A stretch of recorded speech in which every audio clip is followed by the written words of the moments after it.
Hello, namaste, and welcome to episode 3 of the 5 ways you can befriend your body and ignite your inner healer. My name is Maria Noe, and I am your somatic healing coach and yoga teacher. Today we'll be talking a little bit more about the nervous system, as well as some terms I used in previous episodes, such as capacity, threshold, etc. So in the first episode, we talked about orienting to our external environment as a means to anchor into the here and now and find resources for ourselves.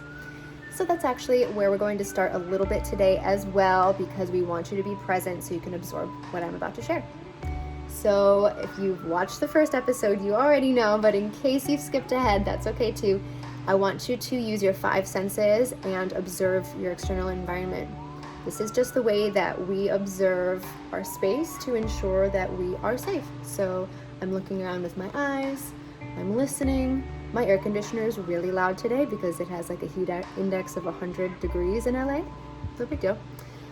I'm also aware I'm sitting on a cushy chair. It feels comforting. I smell incense. That's cool. So however you're orienting in your environment, just make sure that you feel available and ready to listen. In episode 2, we talked about internal orienting and experiencing our bodily sensations. So as I smell the incense, I know that I like that because it makes me smile, or maybe it makes my shoulders relax, or this cushy seat makes me feel grounded in my body and in my lower back. So finding an external resource to prompt an internal resource, but also on the flip of that, noticing the sensations in our body that are maybe not so fun or maybe are a little uncomfortable, like an unsettled stomach or a headache or a tightness in your chest, where like if you were experiencing anxiety.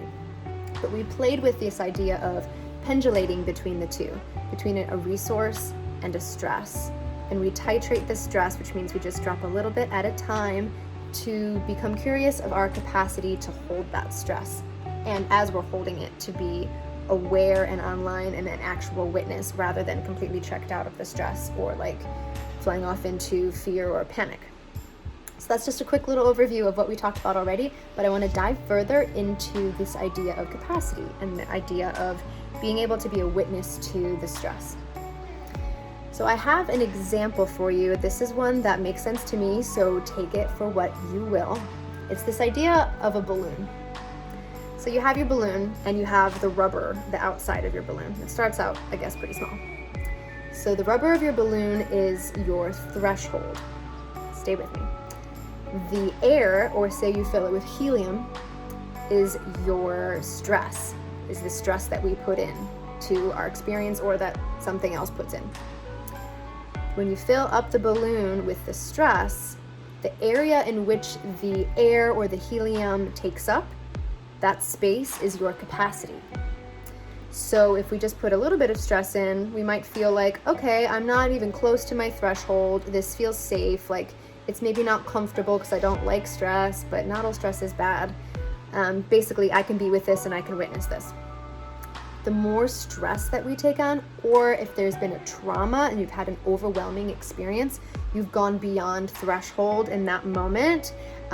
Maybe the balloon popped, or maybe it's just like flown off into the air, I don't know. But basically you've been over threshold, and we have to work towards finding safe ways to bring you back together or down. So does that make sense? So this idea, capacity is the inside of the balloon. It's our container for holding stress. Stress is the air or the helium, and threshold is the rubber of the balloon. So that works for me. I hope it works for you. But when we're talking about these things, we want to think about the nervous system and what adds the stress and what decreases the stress. So there's 2 branches of the nervous system that we're familiar with: the sympathetic nervous system, fight, flight, or move, and the parasympathetic nervous system, which is often referred to as rest and digest. There's also like 2 little sub-branches of the parasympathetic nervous system. One is called the ventral vagal and one is called the dorsal vagal.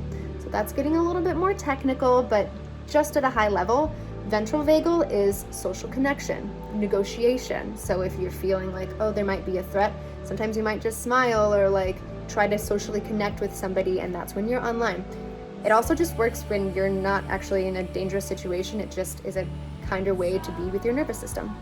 But then the dorsal vagal part of your parasympathetic nervous system is when maybe you go into like a freeze state or withdrawal. This is what I meant by maybe going into hibernation mode, or when you feel like you just want to collapse into a nap. That's when the body's like, oh shit, way too much. My balloon popped, or I'm way up in the stratosphere, but I don't want to see any of this. My witness is totally gone and I'm not here anymore. So that's the numbness that we might also talk about too, when I mentioned if you're looking for internal sensations and you just don't feel anything, you might be in a little bit of a shutdown. But this doesn't mean that like you're doomed. This is a very normal reaction. This is a normal function of your nervous system. Everything that's happening is meant to happen for your survival. So everything that you've done up until this point in your life to get you right here is correct. Even if you're like, oh, but I did this or I did that, or I have shame about that.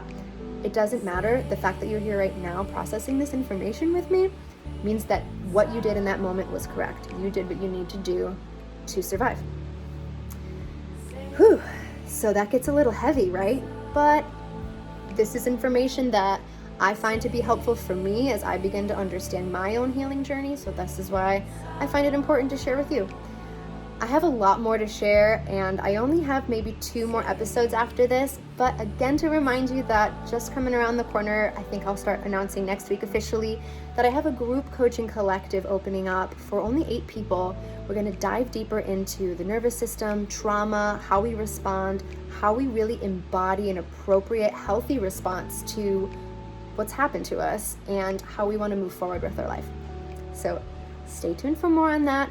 In the meantime, if you did want to connect with me, or if you had any questions about the content of these episodes, never hesitate to send me a DM or send me an email. I'm happy to chat with you.